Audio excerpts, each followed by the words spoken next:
Quarterback Justin Fields told NFL teams that he has been managing epilepsy throughout his football career. He was diagnosed as a youth and has taken medication for it, and his symptoms have become shorter and less frequent. It should be noted that Fields has not missed a game during his college career for any medical reason at all. So, Shannon, how concerned should NFL teams be about this? I'm not concerned at all, Skip. He disclosed the information and said, as long as I take my medication, I'm just fine. There are a lot of guys that probably play in the league and take medication to have issues, and they deal with those. So it's not something that I'm concerned about. And like I said, he said it's gotten shorter and shorter. It happens with less frequency as long as he takes his medication. Alan Faneca was an all-time great guard, is in the Pro Football Hall of Fame, and he had epilepsy. He took medication, and he performed just fine. So I have no doubt that Justin Fields will perform just fine. So for me, there are no red flags. There are nothing going on here that would concern me about Justin Fields' health. As long as he takes his medication, I believe that he will. He understands, because this is a serious illness. But he'll take his medication. He'll be just fine. And like you said, he hadn't missed a game because of it. Nope. You know, Pop Warner, high school, college, he's been great. So I don't see this as a problem, Skip. I really don't. Also, it was pointed out that other members of his family has suffered from it, but as they aged, as they went through their 20s into their 30s, their symptoms started to wane. Okay. I'm with you on what you just said. For those watching who don't really understand what epilepsy is, just a very simple sort of definition of it, it's a neurological condition. It's abnormal electrical activity in the brain that can lead to sensory disturbances or loss of consciousness or convulsions or seizures. Yeah. And yet, to our knowledge, none of this has transpired in the football context for Justin Fields. Right. When I first read this very early this morning, when I first read the story, I thought it was satire. Seriously. This young man has been through so much. He has become the quote-unquote punching bag of this year's draft, right, of the quarterbacks. And it seems like a story he wanted to get ahead of. Yeah, but it almost seemed like a made-up story. Like somebody said, oh, it's gotten so bad for Justin Fields, let's make up a story, a tongue-in-cheek story about he's got epilepsy. Right. Well, he has had the condition. Correct. Okay. So I wouldn't love it if I were about to draft Justin Fields, that this condition, it wouldn't make me feel even better about drafting him, except for this.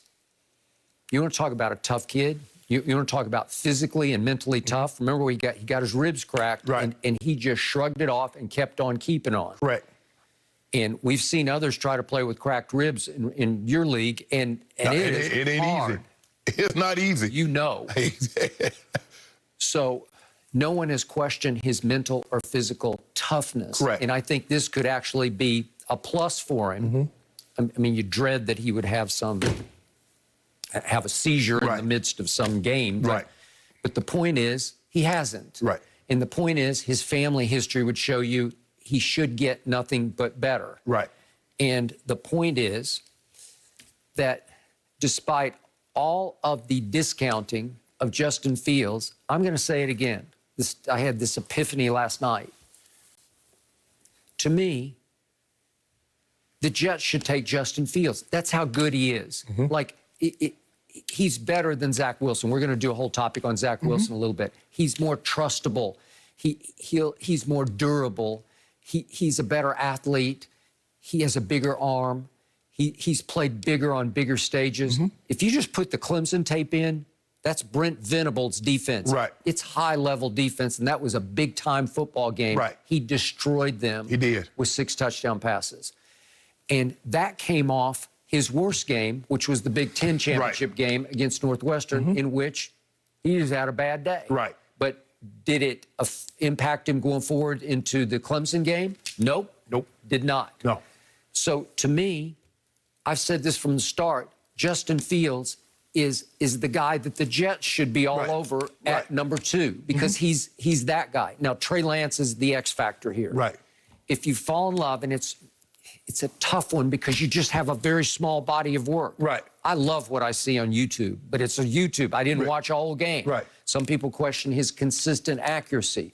You can't question his athletic ability or his arm, Right, or his smarts or his toughness. right. Whew. He could be the diamond in this rough, man. He could be the star of the stars when all's said and done. We're also going to talk about Trevor Lawrence in a minute. Is he just, as Dabo has said, is he like Steph Curry where he's revolutionizing the ability to throw the football? We're not sold on that. Right. We'll talk about that more in depth in just a moment.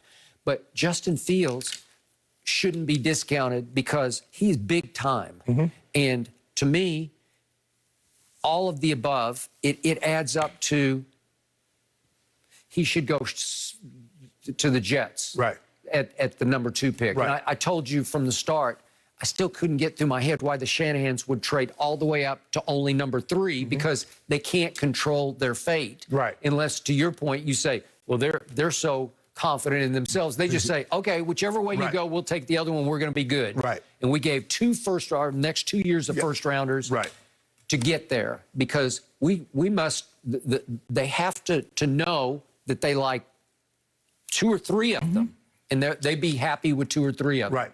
Well, okay, but the Jets should be happier with Justin Fields. That's my final analysis on this, is that they should take Justin Fields. Skip, if this was something that he just found out, but it's something that he's been dealing with his whole career, and he's been dealing with it, and he's never had a problem with it.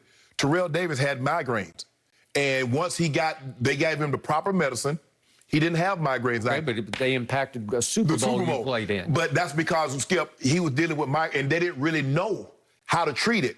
Well, that offseason, he went to the proper people, and he never had another problem with them. I'm sure there are players that take, be it for high blood pressure or for whatever the case may be. Skip, there are guys that have diabetes. By the way, you won that Super Bowl. We won that Super Bowl, yeah. And as I recall, he's the Super Bowl MVP. He was pretty good, right? He missed a quarter and ran for $157 and 3 touchdowns. And that was against one Brett Favre. Yeah. We did another one. So Skip, I'm not concerned because I know that I played with guys that had to take medicine for certain ailments, and they performed just fine and they know as long as I take my medicine, I'm going to be just fine. And so they want to be fine, so they take their medicine. I believe Justin Fields, and as you said, he says, my family, I have a history of this in my family. As we get older, the symptoms subside. Now, it is scary because I've seen someone that have this ailment, and I've seen them, have the seizures when I was in college. It is scary because you don't give you help. I mean, they're shaking uncontrollably, eyes roll back in the head, and you don't know what to do. But he says, as long as I take my medicine, I'm fine. Okay. And you mentioned Fanakin. I believe Samari Rolle. Samari Rolle, yeah. So Samari missed some time, and they had to change. I think they either changed his medicine or they strengthened his medicine. But once they gave him the proper medicine, Samari never had any more problems. So how high would you take Justin Fields? I mean, if I have him, with the top 2 or 3 quarterbacks, and I'm there, I'm taking him. But I believe, for me, because of the West Coast system, they've seen Matt Ryan, they've seen Kirk Cousins, and I believe Mac Jones is a combination of those 2 guys. They know exactly what they're going to get. I believe he has the best accuracy. I believe the ball comes out the quickest of his hands. Now, is he the most athletic? He might be the least athletic. But when you play in that position, Skip, that's the one position I don't really care about athleticism. I really don't. As long as you're not a statue, and I don't believe he's that. What still troubles me about Mac Jones is he was flawless, and his supporting cast was by far the best. It's just a little disturbing to me. It was the issue I had with Tua. Different player, very different mold. And yet I can't find one nit to pick with Mac Jones because there were none. There were none. He played 3 games the year before and all those games last year. But Skip, the problem that I have with that is that nobody picked apart Joe Burrow. He played with Justin Jefferson and Jamar Chase. Same. Agreed. I mean, one guy had 20 touchdowns and was the Biletnikoff Award winner 2 years ago, and the other guy could have been Rookie of the Year this year, Justin Jefferson. Had 1,400 receiving yards. Okay, but what did you see in the few games he did play for Cincinnati before he got hurt? He looked good. Yeah. He looked like the real deal. Yes. Mac Jones and that offense, He'll look real good. Oh, so you're most of the consensus is that the Shanahan's are sitting on Mac Jones. I believe at they are. number 3. And your consensus is that's correct. Yeah. That's the right way to go. I would take Mac Jones and wouldn't even think twice. I like Mac Jones, Skip. I'm telling you, the ball, the accuracy. For me, I want to know how